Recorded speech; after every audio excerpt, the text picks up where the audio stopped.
सार्थक पहल बदलाव हमसे में पुनः एक बार आप लोगों का स्वागत। और पिछले वीडियो में हमने अकबर के विजयी अभियान पढ़े थे। आज हम पढ़ेंगे अकबर के द्वारा शुरू किए गए प्रमुख सुधार कार्य। प्री के लिए, मेंस के लिए, इंटरव्यू के लिए, तीनों एग्जाम के लिए समान महत्वपूर्ण। व्यापम एग्जाम ले या अन्य कोई एग्जाम एजेंसी जो है वो एग्जाम ले, ये क्वेश्चन एग्जाम में पूछा ही जाता है कि अकबर द्वारा कौन कौन से प्रमुख सुधार कार्य किए गए। तो हम शुरुआत करेंगे 1564।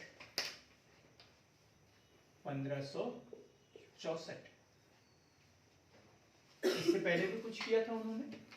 1564, 1562, 1562, 1562 के बारे में एक घटना पढ़ी थी अपन ने। हरम दल से मुक्ति, हरम दल से पर्दा प्रथा, पेटीकोट शासन या अथ का खेल जो गुट था, इसका विनाश कर वो उससे स्वतंत्र हुआ था। तो उसको ऐसा लगा कि बहुत जरूरी है, कोई किसी का गुलाम नहीं होना चाहिए। तो सबसे पहला काम किया था उसने, युद्ध बंदियों एवं गुलामों की मुक्ति। 1562 युद्ध बंदियों एवं गुलामों को मुक्ति, गुलामों को मुक्ति 1562। अब हम देखेंगे 1563 और 1564। 1563 की घटना, 1563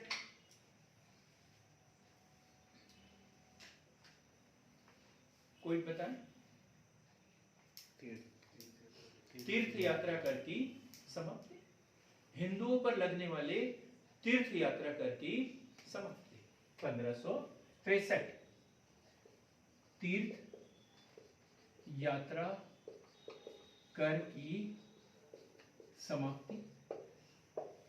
1564 हमने देखा जजिया कर, गैर मुस्लिमों पर लगने वाला धार्मिक कर। सर्वप्रथम इसे 712 ईस्वी में मोहम्मद बिन कासिम के द्वारा लगाया गया था। ब्राह्मणों पर कब? फिरोज शाह तुगलक द्वारा लगाया गया था। तब से ये निरंतर चल रहा था। तो अकबर द्वारा जो है हिंदुओं को जजिया कर से मुक्ति, जजिया कर से मुक्ति मतलब जजिया कर जो है वो समाप्त कर दिया गया। कब? 1564। क्वेश्चन बनता है इससे संबंधित, एकदम अच्छे से याद कर लेना। 1562 युद्ध बंदियों गुलामों को मुक्ति। 1563 हिंदुओं पर लगने वाले तीर्थ यात्रा कर की समाप्ति की। और 1564 हिंदुओं पर या गैर मुस्लिमों पर लगने वाले जजिया कर की समाप्ति कर दी गई।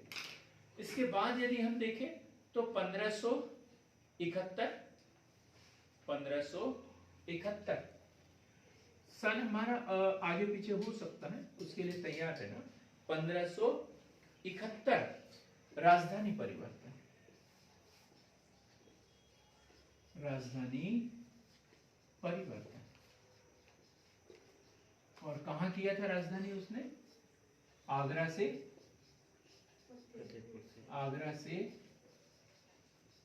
फतेहपुर सीकरी, फतेहपुर सीकरी उत्तर प्रदेश और राजस्थान के बॉर्डर पर है। फतेहपुर उत्तर प्रदेश में आता है, सीकरी जो है वो राजस्थान में आता है। ठीक, राजधानी परिवर्तन वहां पर किए।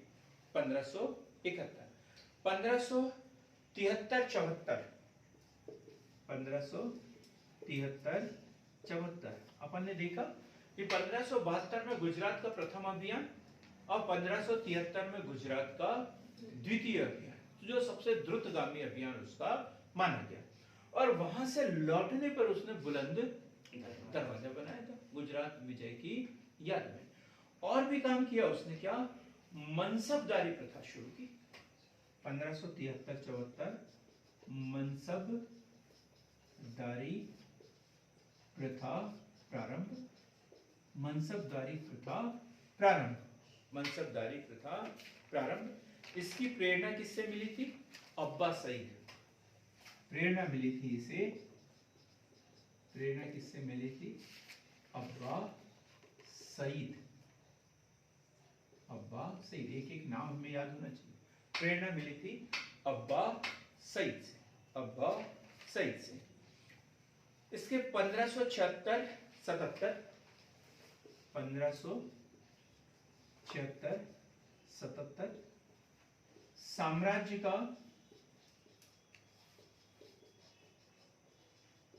सूबों में विभाजन, साम्राज्य का सूबों में विभाजन, साम्राज्य का विभाजन किया उसने। और 12 सूबे, कितने सूबों में? 12 सूबों में विभक्त किया था। और बाद में कितने हो जाएंगे ये? 15। दक्षिण के 3 सूबे मिलाकर कितने हो जाएंगे? 15। उसमें आएगा अहमदनगर, खानदेश और बीजापुर। ये 3 अलग अलग सूबे मिलेंगे तो कितने हो जाएंगे? 15। तो अकबर के समय में टोटल सूबे कितने थे? 15। लेकिन उसने जब विभाजन किया था तब कितने सूबों में विभाजन किया था? 12 सूबों में विभाजन किया था। 1575 एक घटना और 1575 क्या किया था उसने? 1575 इबादत खाने की स्थापना, इबादत खाने की स्थापना, इबादत खाने की स्थापना। शुरुआत हुई है प्रार्थना घर, लेकिन बाद में इसे दीन इलाही तक कैसे बदलेगा 1582 तक, वो अलग अलग समय की घटना रहेगी। 1579 1579 ये भी महत्वपूर्ण क्वेश्चन है। मजहर की घोषणा, मजहर की घोषणा। अभी तक जो भी धार्मिक मामलों का प्रमुख होता था वो काजी होता था, लेकिन जैसे ही उसने मजहर की घोषणा की, अब धार्मिक मामले भी उसने अपने हाथ में ले लिए। और धार्मिक प्रमुख भी अब कौन हो गया? औरंगजेब, सॉरी अकबर, अकबर जिसने मजहर की घोषणा की। कब? 1579 में, 1579 मजहर की घोषणा। 1582 दीन ए इलाही, दीन ए इलाही एक नया धर्म जो उसने प्रारंभ किया था। तो दीन ए इलाही की जो घोषणा हुई थी वो हुई थी 1582, 1582। और अंत में लिखेंगे हम, अंत में लिखेंगे इलाही संवत, इलाही संवत 1583। इलाही संवत जो प्रारंभ किया था वो किया था 1583 में। तो ये जो है अकबर द्वारा प्रारंभ किए गए प्रमुख सुधार कार्य थे, जो कुछ धार्मिक सुधार थे, कुछ राजनीतिक सुधार। तो 1562 युद्ध बंदियों गुलामों से मुक्ति, 1563 तीर्थ यात्रा कर की समाप्ति, 1564 जजिया कर से मुक्ति, 1571 में राजधानी परिवर्तन किया, आगरा से फतेहपुर सीकरी लेके गया। 1573-74 में उसने मनसबदारी प्रथा प्रारंभ की और उसकी प्रेरणा कहां से मिली थी? अब्बा सईद से मिली थी। जजिया कर 1564 और ये 1576-77 में साम्राज्य का विभाजन उसने 12 सूबों में किया। 1575 उसने इबादत खाने की स्थापना की थी, कहां पर? फतेहपुर सीकरी में की थी। 1575 में इबादत खाने की स्थापना की थी और ये शुरुआत में जो है सिर्फ मुस्लिमों के लिए खुला हुआ था, लेकिन 1578 में क्या किया था? इसे सभी धर्मों के लिए खोल दिया था, है? सभी धर्मों के लिए खोल दिया था, सभी धर्मों के लिए इसे खोल दिया था। 1579 मजहर की घोषणा, 1582 दीन इलाही और 1583 में इलाही संवत की घोषणा की गई। क्लियर हो गए? कोई ना कोई क्वेश्चन इसका एग्जाम में बनता ही है। एक और हम पढ़ेंगे जब हम दीन ए इलाही तक पहुंच गए, तो दीन ए इलाही क्या है इसके विषय में हम डिटेल में पढ़ेंगे। दीन ए इलाही घोषणा कब? 1582 दीन ए इलाही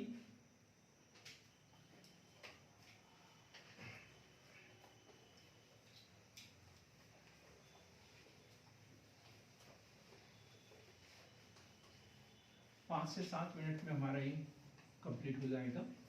दीन ए इलाही। हम सीधी सी बात करते हैं, अकबर की धार्मिक नीति। अकबर की धार्मिक नीति, तो इसमें 2-3 बातें तो वही आएगी जो पहले हमने पढ़ा कि अकबर द्वारा जो है धार्मिक सहिष्णुता की नीति अपनाई गई। 1563 में उसने तीर्थ, हिंदुओं पर लगने वाले तीर्थ यात्रा कर से मुक्ति 1563, और 1564 जजिया कर की समाप्ति।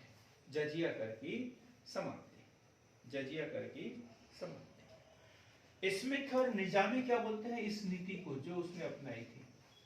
स्मिथ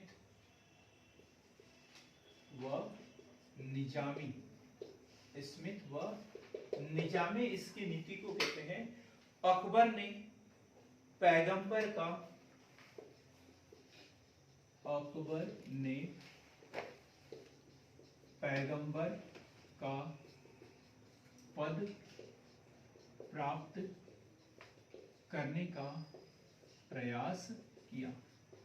अकबर ने पैगंबर का पद प्राप्त करने का प्रयास किया। स्मिथ और निजामी है, ये वही निजामी है जिसने अकबर की नीति का बहुत घोर विरोध किया था, उसकी धार्मिक नीति का, दीन ए इलाही का बहुत अधिक विरोध किया था।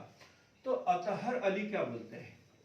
बोलने का तो सबको अधिकार है, तो अतहर अली बोलते हैं इन्हें, अतहर अली बोलते हैं अकबर एक धर्मनिरपेक्ष, अकबर एक धर्म निरपेक्ष राज्य की स्थापना करना चाहता था। अकबर एक धर्मनिरपेक्ष राज्य की स्थापना करना चाहता था। क्लियर हो गया? स्मिथ व निजामी ने क्या बोला? अकबर ने पैगंबर का पद प्राप्त करने का प्रयास किया। तो ये अतहर अली बोलते हैं अकबर एक धर्मनिरपेक्ष राज्य की स्थापना करना चाहता था। ऐसे क्या कारण था ऐसा अकबर की इस धार्मिक नीति का? धार्मिक नीति, हम ईश्वर की भी पूजा करते हैं तो हमारा कुछ तो उद्देश्य होता है कि ऐसे ही तो नहीं चल जाते हम भगवान के पास में बिना कुछ उद्देश्य के, तो हम सांस भी नहीं लेते, तो फिर इतनी बड़ी नीति कैसे चलाएंगे? कुछ तो उद्देश्य होगा, कुछ तो प्राप्त करना चाहता होगा। तो सभी के साथ शांतिपूर्ण उदारता का व्यवहार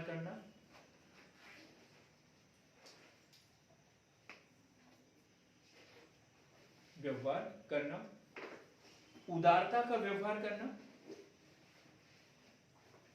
साम्राज्य को स्थायित्व प्रदान करना,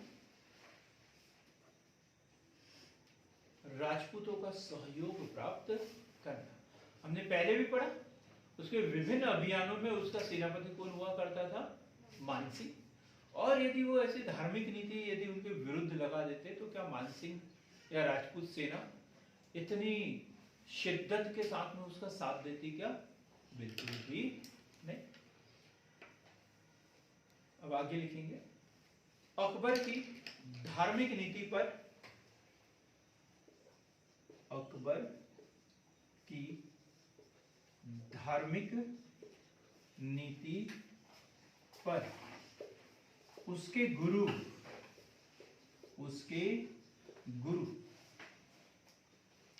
क्या नाम था उनके गुरु का नाम? जी, मुनीम खान, अब्दुल लतीफ। मुनीम खान तो उसके संरक्षक थे, अब्दुल लतीफ। तो उनके जो धार्मिक गुरु थे वो थे अब्दुल लतीफ। लतीफ और राजनीतिक गुरु बैरम खान। तो उसकी धार्मिक नीति पर धार्मिक गुरु अब्दुल लतीफ का बहुत अधिक प्रभाव था। अब्दुल लतीफ का बहुत अधिक प्रभाव था। और क्या किया इसके लिए उन्होंने, पूरा पढ़ लिया अपन ने। 1575 में क्या किया, इबादत खाने की स्थापना, इबादत खाने की स्थापना। 1578 में क्या किया, उसे सभी के लिए खोल दिया। रविवार के दिन, यहां पर रविवार के दिन धार्मिक विषयों पर वाद विवाद होता था। वाद विवाद होता था। रविवार के दिन वाद विवाद होता था। रविवार के दिन धार्मिक विषयों पर वाद विवाद होता था। प्रारंभ में केवल पीर और उलेमा, प्रारंभ में केवल पीर व उलेमा वर्ग, लेकिन बाद में 1578 में इसे धर्म संसद घोषित कर दिया गया और सभी के लिए ओपन कर दिया। 1578 में इसे धर्म संसद घोषित किया गया। 1578 में इसे धर्म संसद घोषित किया गया और सभी धर्मों के लिए इसे खोल दिया गया और सभी धर्मों के लोग वहां पर धर्म गुरु होते थे, वो जाकर वाद विवाद कर सकते थे। लेकिन ये प्रोसेस कब होती थी, रविवार के दिन। 1579 में क्या किया इन्होंने, 1579 में मजहर की घोषणा, मजहर की घोषणा। अब मजहर क्या है, इतना सा क्वेश्चन बन जाता है कि मजहर क्या है। तो 5 उलेमाओं का एक दस्तावेज, 5 उलेमाओं का एक दस्तावेज, 5 उलेमाओं ने इस दस्तावेज पर हस्ताक्षर किए थे। और इसकी प्रेरणा किससे मिली थी, प्रेरणा किससे मिली अकबर को, अनूप कुमार, उनके गुरु। मतलब आपने हिस्ट्री पूरा पढ़ लिया ना, ज्योग्राफी का रिवीजन वो भी खत्म हो गया। हाँ जी, कौन चार्ली शर्मल, वो उलेमा जो मैच करता है थोड़ा बलबन, वो सर अब्दुल, वो है अबुल फजल व मुबारक फैसल। अबुल फजल,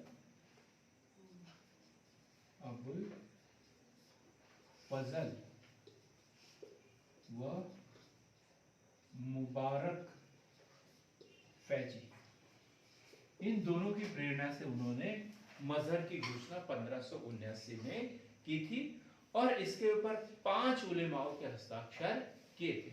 और क्या लिखा था इसमें, आज से धार्मिक मामलों का जो प्रधान होगा, तो धार्मिक मामलों में जो भी निर्णय लेना होगा वो कौन लेगा, अकबर लेगा, वही सर्वे सर्वा होगा।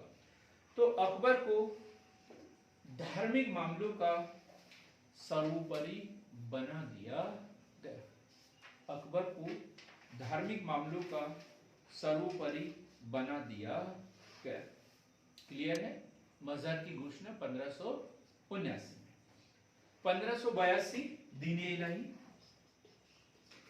1582 दीन-ए इलाही, इलाही नहीं, दीन-ए इलाही, दीन-ए इलाही, दीन-ए इलाही विभिन्न धर्मों का सार संग्रह, विभिन्न धर्मों का सार संग्रह। अकबर क्या करता था, सभी धर्मों के जो धर्म गुरु होते थे उनको बुलाता था, बैठक करता था, सबसे किसी एक विषय पर चर्चाएं करता था, सब लोग अपने अपने मत रखते थे और उसके आधार पर जो सबसे अच्छा मत निकलता था, जो निष्कर्ष निकलता था, वो उसे लागू कर देता था। ये निष्कर्ष है और सबको इसको लागू करना है, सब लोग ऐसे ही पालन करेंगे। तो विभिन्न धर्मों का सार संग्रह, देवी एकेश्वरवाद पर बल, दैवीय एकेश्वरवाद पर बल, दैवीय एकेश्वरवाद पर बल। और दीनी इलाही का प्रधान पुरोहित किसको नियुक्त किया गया? जिससे प्रेरणा मिली अबुल फजल को। दीनी इलाही का पुरोहित जो है अबुल फजल को नियुक्त किया गया। और एकमात्र हिंदू राजा महेश दास बीरबल इसका सदस्य बना था, जिसने दीन इलाही धर्म कबूल किया था। ये क्वेश्चन भी एग्जाम में पूछा गया है। एकमात्र हिंदू राजा महेश दास उर्फ बीरबल द्वारा इस धर्म को ग्रहण किया था। कब दीक्षा दी जाती थी? रविवार के दिन इस धर्म की दीक्षा दी जाती थी। रविवार के दिन इस धर्म की दीक्षा दी जाती थी। और दीक्षित व्यक्ति को प्रिय उद्घोष, एक उद्घोष करना पड़ता था, आज भी होता है।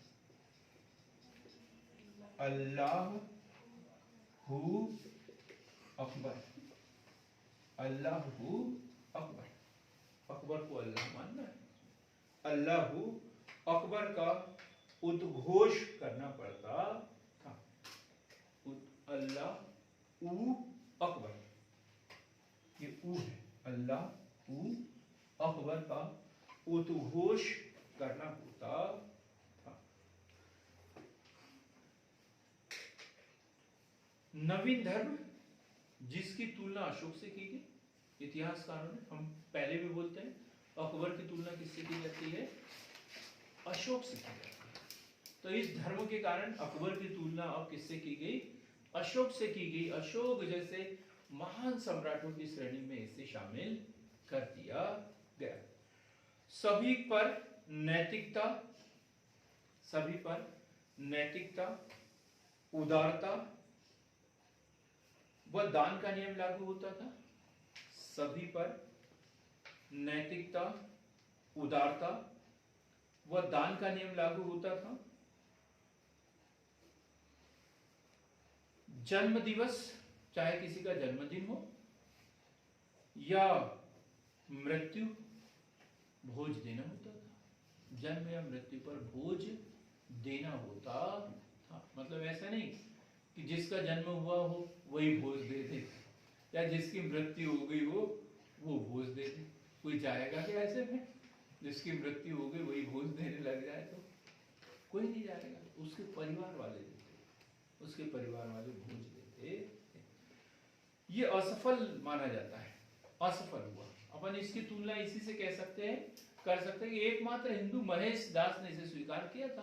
तो ये धर्म कैसा हुआ? इनका असफल हुआ। कारण क्या था? प्रसार का अभाव। कुल मिलाकर इसे राजधर्म की घोषणा नहीं की है? आदेश दिया क्या? ये स्वैच्छिक था। और स्वैच्छिक चीजें तो हम स्वीकार करते ही नहीं है, कहना जब तक हमारे पीछे कोई डंडा लेके न पड़ जाए, हम तो स्वीकार ही नहीं करते। अभी तो हम गणेश उत्सव मनाने के इच्छुक है कहना, लेकिन अब क्या करें, मन ही मन यही से आरती कर लेते हैं। करना चाहिए, पूजा पाठ भी करना बहुत जरूरी, लेकिन सभी समय के लिए अपना विशेष समय निर्धारित करना आवश्यक है। तो नैतिकता, उदारता और दान का नियम था। जन्म दिवस, मृत्यु पर भोज करवाना था, लेकिन यह असफल रहा क्योंकि राजधर्म के रूप में इसकी घोषणा नहीं की गई थी। प्रचार प्रसार के कोई प्रबंध नहीं किए गए, प्रचार प्रसार के कोई प्रबंध नहीं किए गए।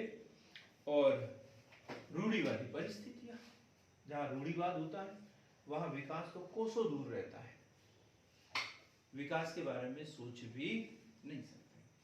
तो अभी आज हमने पढ़ा अकबर द्वारा किए गए सुधार कार्य और उसकी धार्मिक नीति। अगले वीडियो में हम अकबर की जो है प्रशासनिक व्यवस्था पढ़ेंगे। तो इस वीडियो को लाइक, शेयर और सब्सक्राइब करना न भूलें।